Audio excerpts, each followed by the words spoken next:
Hello বন্ধুরা, কেমন আছেন? আশা করছি আপনারা সবাই ভালোই আছেন। এখন আপনারা দেখছেন মজার কিচেন। আমার এই ছোট্ট চ্যানেল মজার কিচেনে আপনাদের সকলকে স্বাগত জানাই। আজও ফের হাজির হয়েছি বরাবরের মতো আপনাদের কাছে গাজরের একটি নতুন ইউনিক রেসিপি নিয়ে। খুব সহজেই বাড়িতে বানিয়ে ফেলুন গাজরের ডেজার্ট। চলুন তাহলে বেশি কথা না বলে আজকের রেসিপিটি দেখে নেওয়া যাক। বন্ধুদের কাছে আমার একটাই অনুরোধ, প্রথম থেকে শেষ পর্যন্ত ভিডিওটি দেখবেন। আশা করছি আপনাদের খুবই ভালো লাগবে। এই রেসিপিটি বানানোর জন্য আমি এখানে নিয়ে নিয়েছি 500 গ্রাম গাজর। ভালোভাবে ধুয়ে পরিষ্কার করে নিয়েছি। এবার গাজরের খোসা ছাড়িয়ে পেছনের দিক ও সামনের দিক অল্প করে কেটে বাদ দিয়ে দিয়েছি। এবার আমি একটি মিক্সার বলে গাজরগুলিকে নিয়ে নিয়েছি। দেখুন বন্ধুরা, আমি চাকা চাকা করে পাতলা করে কেটে নিয়েছি। এবার ভালোভাবে পেস্ট করে নেব। দেখুন গাজরটি খুব সুন্দর মিহি করে পেস্ট করা হয়ে গেছে। এবার আমি নিয়ে নেব একটি কাচের বোল। তাতে নিয়ে নিলাম একটি পরিষ্কার করে ধুয়ে রাখা কাপড়। দিয়ে গাজরটাকে দিয়ে দেব। দিয়ে গাজর থেকে রস নিগড়ে বের করে নেব। দেখুন বন্ধুরা, এইভাবে গাজরের রস নিগড়ে বের করে নিতে হবে।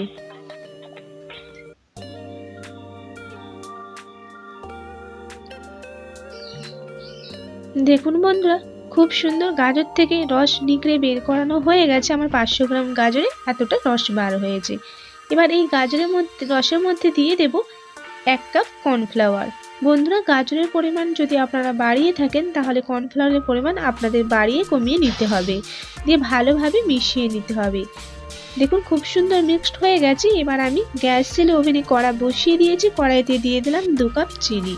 আর যেই কাপে চিনি দিলাম সেই কাপে 1 কাপ জল দিয়ে গ্যাসটিকে মিডিয়াম ফ্লেমে রেখে একটি মিষ্টির রস তৈরি করে নেব। দেখুন বন্ধুরা, খুব সুন্দর মিষ্টির রস তৈরি হয়ে গেছে।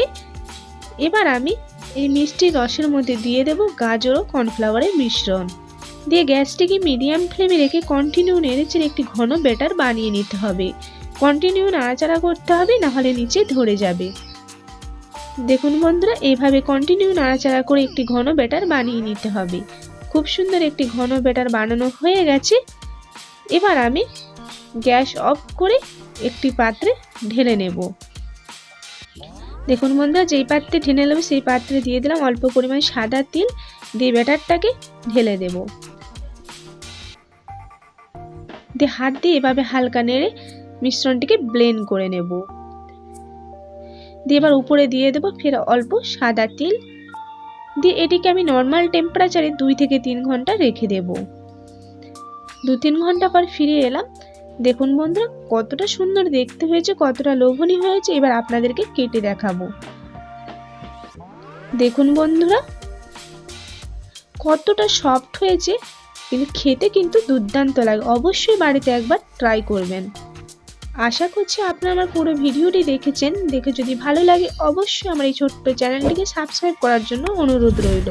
আর পাশে থাকা বেল আইকনটা অবশ্যই প্রেস করবেন, তাহলে ভিডিও ছাড়ার সাথে সাথে আপনাদের কাছে নোটিফিকেশন পৌঁছে যাবে।